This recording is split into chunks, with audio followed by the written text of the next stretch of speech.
dapat tugas tentang hepatitis. Apa ya hepatitis itu? Tahu, ada tugas tentang hepatitis tahu. Kamu tahu nggak sih apa itu hepatitis? Tahu lah. Tahu dong. Tahu dong. Jadi, apa sih hepatitis itu?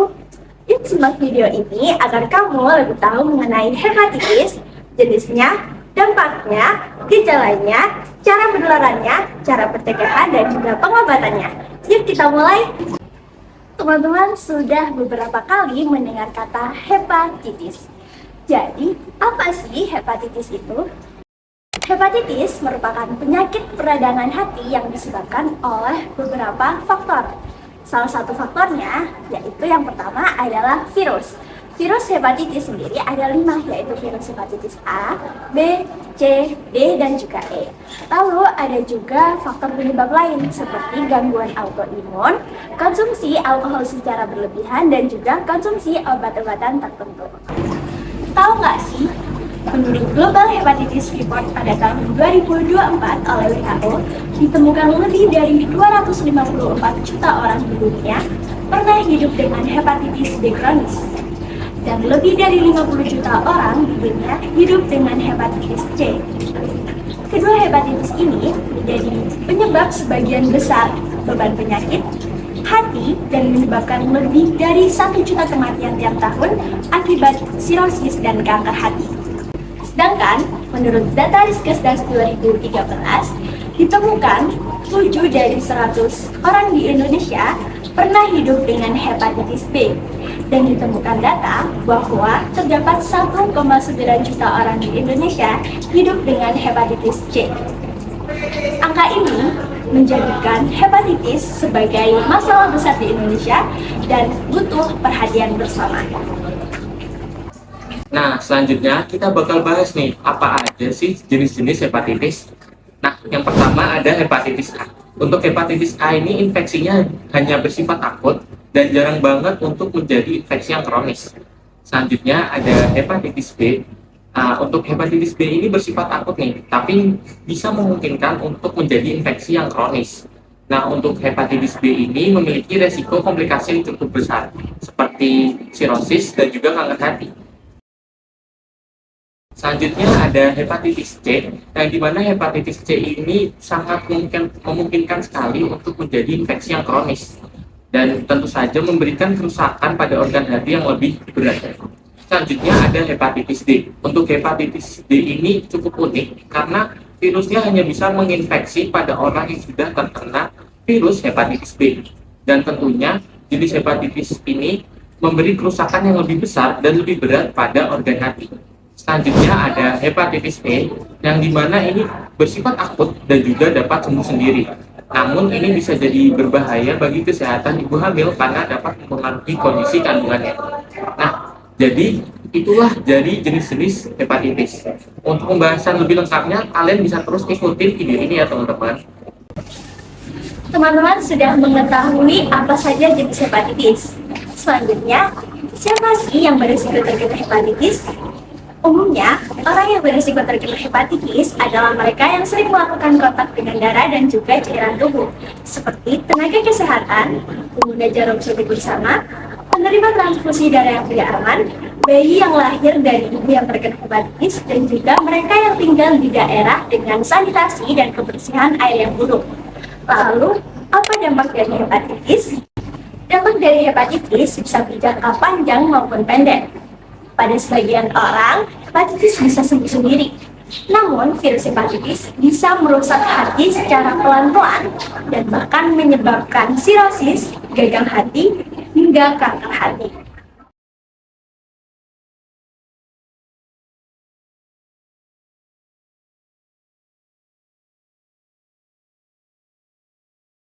Selain berdampak pada masalah kesehatan, hal ini juga menyebabkan penurunan kualitas hidup yang pada akhirnya nanti akan menjadi bagian dari beban ekonomi negara. Selanjutnya adalah gejala hepatitis. Pada awalnya akan muncul gejala seperti rasa lelah berlebihan, mual, nyeri perut, mata dan kulit menguning, serta urin berwarna gelap. dan apabila sudah parah akan muncul gejala seperti pembengkakan pada perut dan kaki dan juga gangguan kesadaran. Namun perlu diketahui bahwasanya seringkali menderita hepatitis, terutama hepatitis C dan B, seringkali tidak menerima gejala pada awalnya. Akan tetapi baru mengetahui terkena hepatitis saat sudah kronis.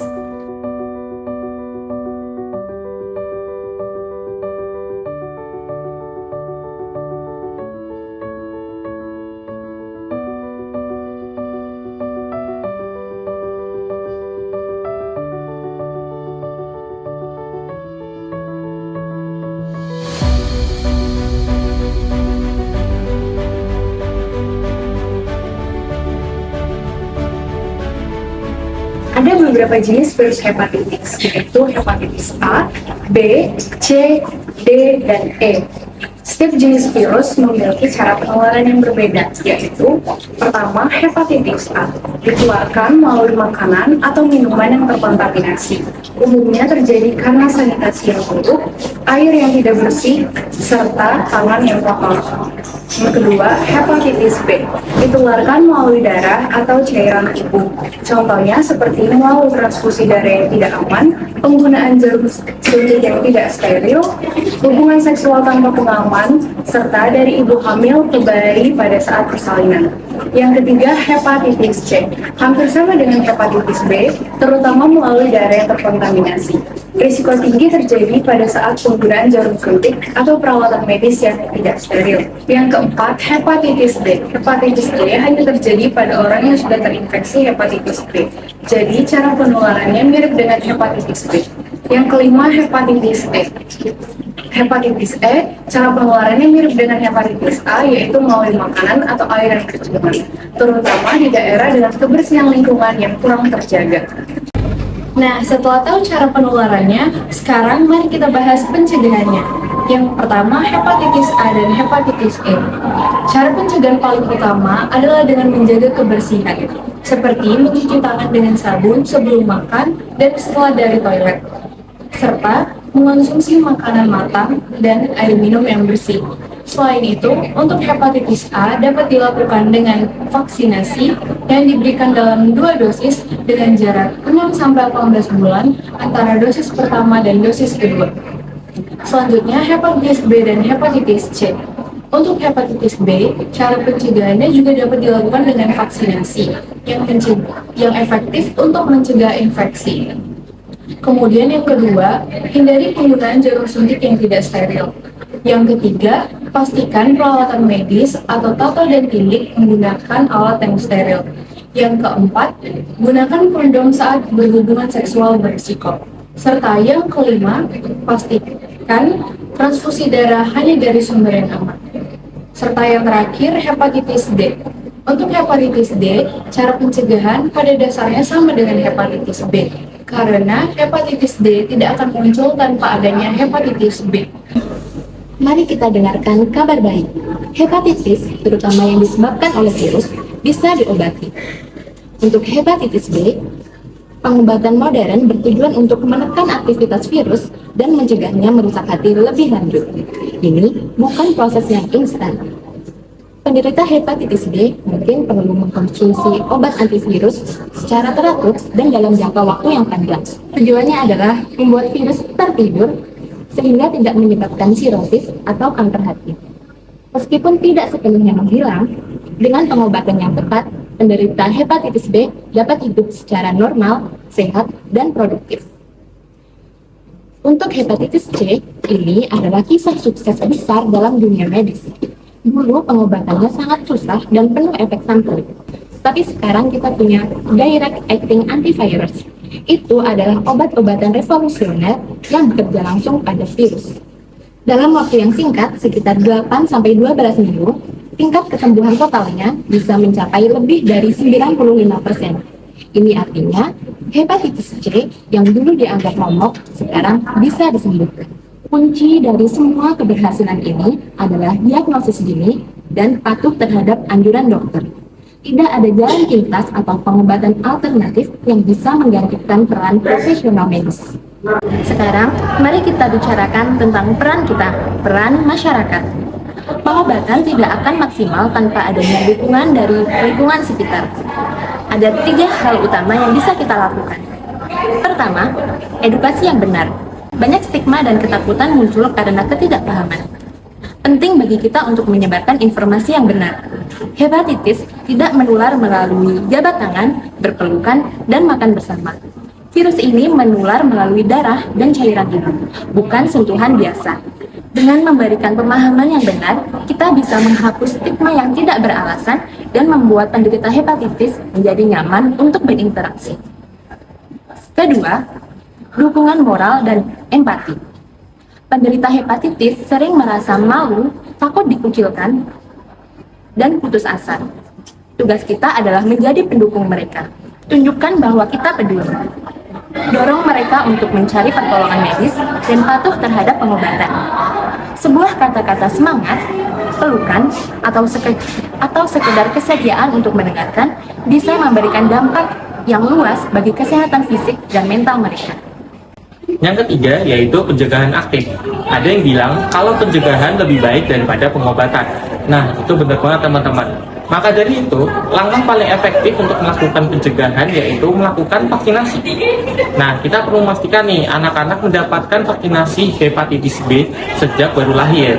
Nah, selain itu, kita juga perlu mengingatkan diri kita sendiri dan orang-orang di sekitar kita untuk menerapkan praktik aman, seperti tidak bergantian jarum suntik, memastikan alat tato itu steril, dan juga mengutamakan kebersihan. Hepatitis bukanlah masalah pribadi, ini masalah komunitas, dan solusinya ada di tangan kita semua.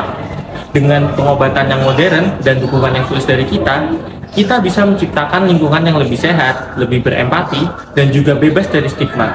Maka dari itu, mari kita bergerak bersama, karena hepatitis bisa diobati dan bisa kita bantu. Jadi, teman-teman sudah tahu kan apa itu hepatitis, jenisnya, dampaknya, gejalanya, cara penularannya, cara pencegahan, dan juga pengobatannya. Ingat ya, mencegah itu jauh lebih baik dari mengobati. Lindungi diri dan keluarga dengan pola hidup yang sehat dan vaksinasi. Sampai jumpa di video edukasi berikutnya. Dadah.